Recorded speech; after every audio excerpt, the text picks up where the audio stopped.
Welcome to a new episode of Cheaters Always Cheat. Like, subscribe, and share to stay connected. I stumbled upon my ex-wife's old phone while she was moving. I let her know that I had found it and asked if she wanted it back. She gave me the go-ahead to throw it away. I got curious about why it was hidden in an old purse. After charging it up, I connected it to my laptop and started going through the files. To my surprise, there were several video clips that I didn't recognize. During our marriage, she never made videos, only took pictures. These videos ranged from 30 seconds to 3 minutes. What I saw was shocking, but not entirely unexpected. They featured my wife with different guys. I could identify one video from a girls' night she had a few months ago, where she was with 2 younger guys. There were others showing her engaged in BJ or having closeness. It started to make sense why she would leave at odd times or come home late from a friend's place. Consequently, I felt compelled to get a DNA test to ensure that my children were actually biologically mine. Now for the update. My oldest son and youngest daughter are a perfect match to my DNA. However, my middle son shares some similarities, but not an exact match. There are resemblances, but not identical. She has no idea that I went ahead with the DNA test, and she denies any and all allegations of infidelity. So I decided to approach my best friend's wife, who was hanging out and going out with my ex during that period. Surprisingly, she confirmed that my ex did have closeness with another man around the time our youngest child was conceived. It happened after a baseball game when we were getting ready to go home, but were invited to stay for drinks. I was exhausted, and the baby was fussy, so I decided to go home and left my ex with my best friend's wife to have a few drinks. That's when I found out that my ex had a major crush on my cousin. They had a few drinks, and as the night went on, the crowd dwindled, and it got later. Eventually, it was just my ex, my cousin, and her friend remaining. My friend mentioned she needed to grab something from the field and went back to get it. When she returned, she couldn't find my ex or cousin. She checked his truck but found nothing, except she noticed the truck was slightly moving. Curious, she peeked into the bed of the truck and discovered them passionately making out. His hand was under her shirt. My friend tried to stay hidden and quickly ran under the bleachers. They sat up, and he pulled her to the edge of the tailgate. She mentioned he started doing it with her while she struggled with his zipper. My ex made a comment saying, "Duck," after pulling out his tool, commenting that his cousin isn't nowhere that big. She asked him about his skin because she had never seen it before. She gave him BJ for a few minutes before standing up and bending over into his truck bed. He entered her and started having intercourse at a decent pace. My friend was both shocked and turned on by what she witnessed. She noticed that my ex was really enjoying it based on her moaning and how she responded to him. She mentioned that my cousin was no short guy. They both reached their climax, and he left a few drops on her pants. She even gave them to him as a keepsake. After getting dressed, my friend headed back to her car. When my ex finally returned, she asked where they had been. My ex replied that they had been walking around the baseball field. The timing of that incident aligns with the conception of my son, which would explain why our genetic profiles don't match. Do you have any advice or suggestions for me? Second story. Let me give you some background first. When I first met my soon-to-be ex-wife, she would often bring up her ex-boyfriend. On our very first date, she received a call from him demanding that she pay her share of the phone bill or he would cut her off. She used to tell me stories about how he mistreated her. He was a heavy drinker, couldn't hold a steady job, constantly offended her, and she despised him, wanting him out of her life forever. Fast forward, we got married, and I still remember the joy I felt holding her hand and placing the wedding ring on her finger. I recall her whispering, "Ow," when I realized I was gripping her hands too tightly during the ceremony. I did everything for her. She didn't have a driver's license, so I would always pick her up from work. On my off days, I would also take her to work. She often asked me for money to buy marijuana, which I couldn't use due to my military service. Whenever she needed cigarettes, I would buy her 2 packs, even though she said 1 was enough. I have vivid memories of gently stroking her hair behind her ear and feeling a sense of peace. On the day we got married, I removed her from her ex's phone plan and put her on mine. She never contributed anything, not for gas, rent, Wi-Fi, or the phone bill, nothing at all. I even drove from Virginia to New York in just 9 hours, fueled by caffeine and Adderall, so she could see her family after years of being apart. I enabled her to live her life. I did my best to help her become a responsible person and get her back on track. She thought she owed $2,000 in student loans, but later we discovered that due to her long-standing default, the amount had skyrocketed to $22,000. I told her that when the time came, I would support her with that. A couple of days before her birthday in December, I noticed that she was trying to hide a texting app from me. She texted me and asked me to take her to the emergency room, where she was diagnosed with the flu. That night, while she was sleeping under the influence of pills, I took her phone and went through it. I saw a text to her ex, expressing how much she missed him and that they wanted to meet up again. I became furious, and for the first time in our entire relationship, I raised my voice at her the next morning before heading to work. She promised that it didn't mean anything, apologized for hiding it, and swore she was completely done with him. I was foolish to believe her, but we made up and moved forward. A few days later, I still felt guilty for doubting her, so I was driving her around to take care of things before her birthday, paying for her nails and hair to be done, and so on. I checked my banking app and noticed that on her account, we had separate accounts. I was a joint owner on hers, but she wasn't on mine. There were 2 Uber charges and a charge at a 7-Eleven near her ex's place. I asked her what the Uber charges were for, and she immediately got defensive, claiming they were for getting a friend home, and that sometimes the location shows up as near his place when it's actually near hers. I was once again foolish to believe her, but I became more cautious. I asked her to look me in the eyes and promise that she hadn't been to his place, and she swore she hadn't. Later that day, I asked her if she could show me her Uber history, and she became even more defensive, accusing me of being paranoid, just like her ex. I investigated and discovered from her Uber history that she did indeed go to his place. I confronted her calmly with the knowledge that I knew she went there, but instead of having a calm conversation, she flew into a rage and demanded to know why I went through her history, expressing that she wanted a divorce. We didn't speak for about a week, but eventually we reconciled, and she swore to me that nothing happened during her visit to his place. Between then and last week, things seemed fine between us, although I noticed that she was briefly friends with him on Facebook. I asked her to block him, and she did, but I knew that when you block or unblock someone, posts that you're tagged in reappear momentarily, which kept happening and then disappearing again. I even recall a day when I asked to see her blocked list while we were parked, and she got out of the car, went behind it, and came back in to show me the list. I can't believe I didn't say anything, and I can't believe she thought I was naive enough to fall for that. However, everything changed last week. After the incident in December, I activated parental controls on my phone account and added a tracker so I could see her whereabouts every day. She was unaware of it because she always expressed dislike for anyone tracking her location, just like her ex used to do, but she gave me a reason to do it. After finishing a 24-hour shift between Friday and Saturday, I texted her to see what she was up to and went home. She wasn't responding to any of my texts, so I checked the tracker. She was at her ex's place. I immediately jumped out of bed, frantically searched for my clothes, and rushed over there, hoping to confront her. She claimed that she had gone out the previous night with a friend and was staying over at her friend's place. Not the ex. I knew the friend. I'll never forget the moment she stepped out.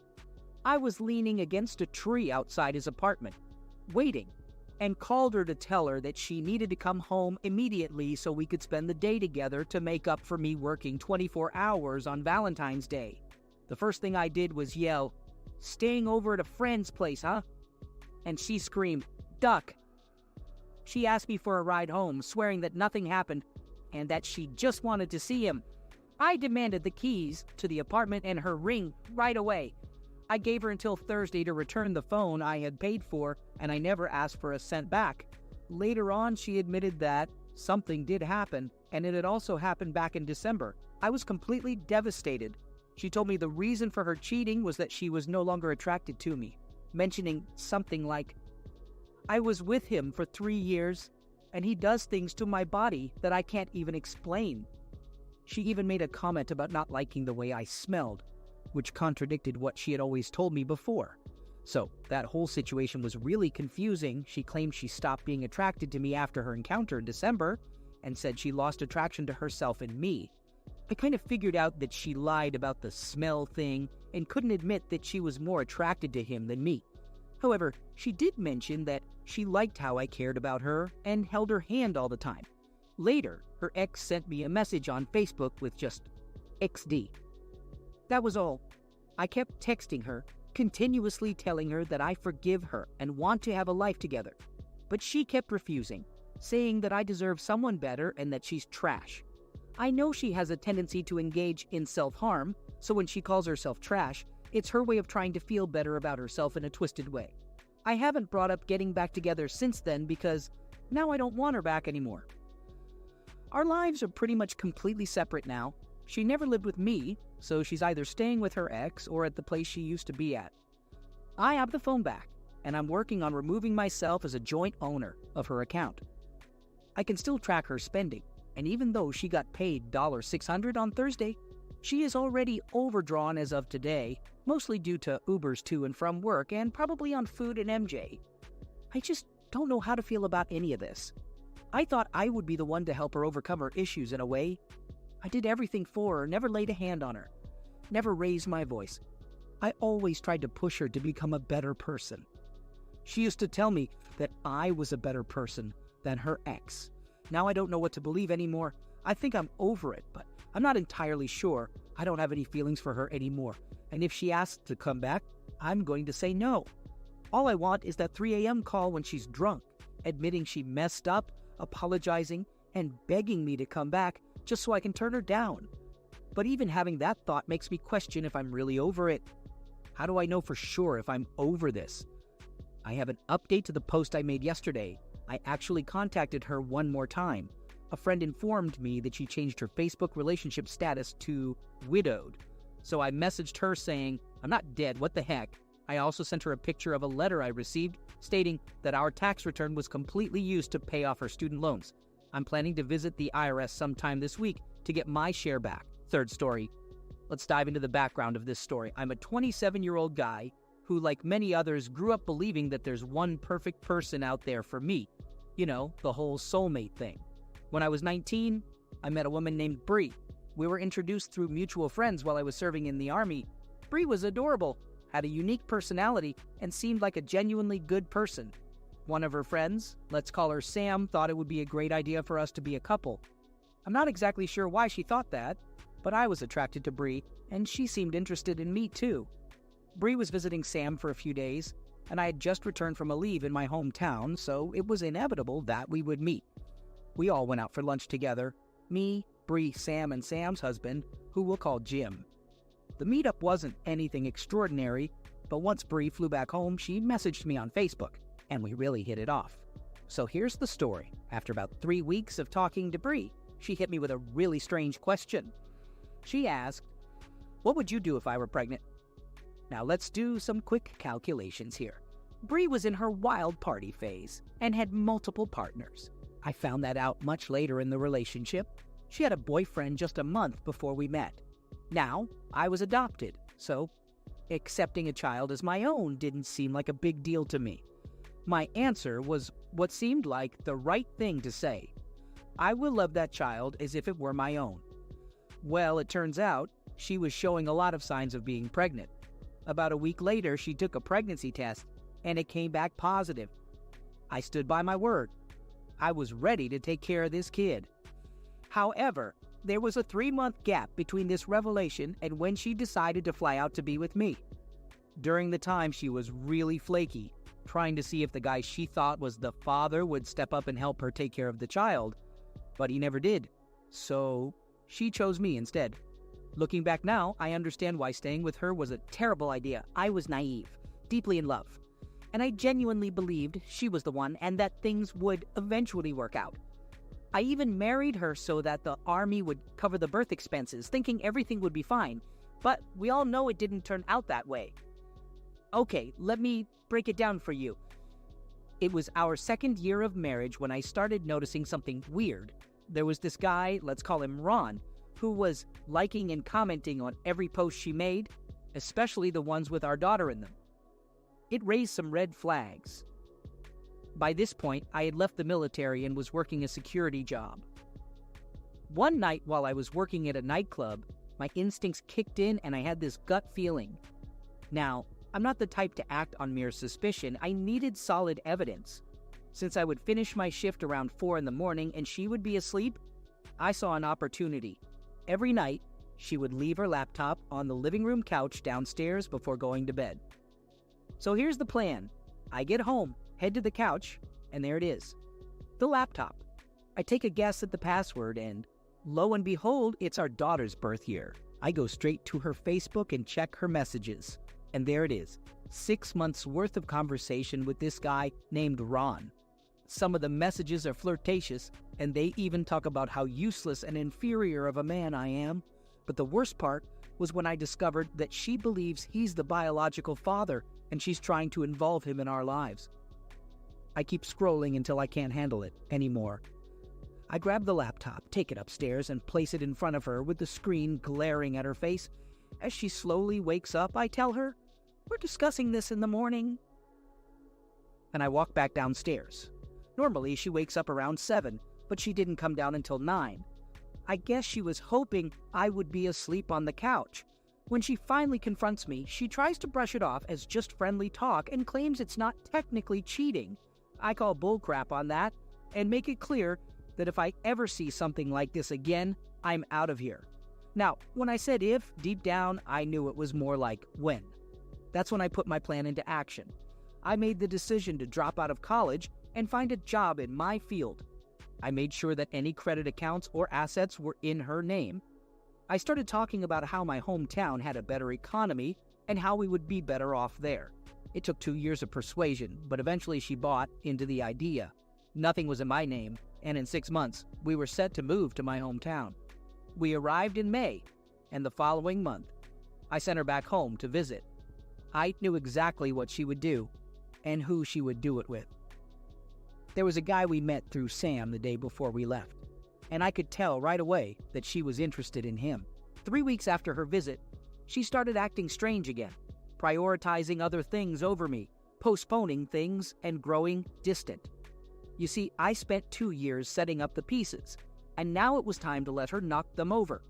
I made sure I had no job, no assets, and I was back home where I could rely on my family. I pushed her until she admitted to cheating, and that's when everything fell apart. I cut off all the funds going into our joint account and emptied it to file for divorce. Since I had nothing, she couldn't take half of it. I didn't have a job, so what kind of lifestyle did we have that would require me to pay her alimony? Everything was in her name, so even though I had some financial responsibilities, the divorce dragged on long enough to ruin her credit. I gave her everything and made many sacrifices to raise her child, but in the end, she lost the most. I'm doing really well in my career, and people appreciate what I bring to the table. Marriage isn't really on my radar, but I have plenty of women who are interested in me. Life is pretty great. I still stay in touch with the daughter, and Bree sometimes tries to flirt with me in hopes of getting me back. I'm the only father figure the kid has known, and I have no plans to walk away from that role. Even though it's emotionally tempting to get back together with her to spend more time with the child, I know it's not the best decision. I have better options, and I know better than to go down that path again. Fourth story. We've been married for 7 years and together for a total of 17 years. We have 2 wonderful kids, a 6-year-old boy with autism and a 4-year-old girl. I'm basically a full-time housewife, taking care of the kids and doing everything around the house. I handle the cleaning, laundry, and groceries. My ex doesn't lift a finger at home. It's frustrating because he'll finish eating and just leave his plate on the table. We argued about it, and eventually he started putting it in the sink. On top of that, I work just as many hours as my ex, but I also take care of all the extra tasks. Thankfully, my parents understand the load I carry, so they help me out. My ex dislikes them, but he doesn't hesitate to use them and treat us like maids. He's from Pakistan, and I'm not. Things were great at the beginning, but over time, things changed. He refuses to do any housework. He never cleans and expects me to change his bedsheets once a week. He wants everything to be clean, including the bathroom, but he won't lift a finger to do it himself. His go-to phrase is always "we need to," which basically means you need to. Because of my son's condition, I want to work as much as possible to secure his future and cover the bills. Autism is an expensive medical condition, especially with the need for ABA therapy, which unfortunately isn't covered by insurance. Most of the expenses come out of our own pockets, including speech therapy and occupational therapy. While I'm working hard to earn what I can, I don't even buy lunch because I want to save every penny I can for my kids. I found out that my husband changed his schedule and started leaving right after I leave for work. This is a problem because our arrangement was that one of us would always be home for our son. Thankfully, my parents help out, but we had agreed on one of us being there. About a year ago, I discovered he was having an affair. Before finding out, I noticed changes in his behavior. He was always picking fights, being distant, and spending very little time at home. He couldn't even look at me or have a proper conversation. At one point, he suggested having a marriage in name only for the sake of the kids. He wanted us to be friends, but not husband and wife, while still being legally married. He would go out and come home just to sleep at night. Since my son has autism, he used to sleep with my ex, and he even tried to train my son to sleep on his own. Guess what? For a whole year, he was going out to an expensive hotel every week with a 403. He would buy her luxury items like a Burberry bag and even gave her money to buy appliances. I found out because he never locked his phone, but suddenly he started keeping it locked and on him at all times. He was constantly texting on it. Whenever I texted or called him, he wouldn't respond or answer at all. Anyway, he finally expressed his desire for a divorce because he wants to be with this Brazilian 403. And you know what's worse? She's already married and cheating on her husband. She doesn't even want to be with my ex, but she's encouraging him to leave me. What the heck is wrong with people? So now he wants a divorce and to leave me and our kids right after he deceived me into signing our house as collateral for a small business loan. I never saw it coming. I never ever imagined that something like this would happen to me. I ended up getting an STD from his cheating. But what can I do? Nothing. I hate myself for being so naive. I did the worst thing I could do. I swallowed my pride and begged him not to do it. The kids need us. I can't afford autism therapy on my own. He just continues to treat me however he feels like. He even threatened to take the kids away from me when I kicked him out of the house. I got scared. My kids are everything to me. I can't handle the emotional toll anymore. I had postpartum depression with both pregnancies, and the second one was even worse. I couldn't work for over a year. I took care of my daughter all by myself without any help from my ex. He was too busy taking care of my son. I love my kids.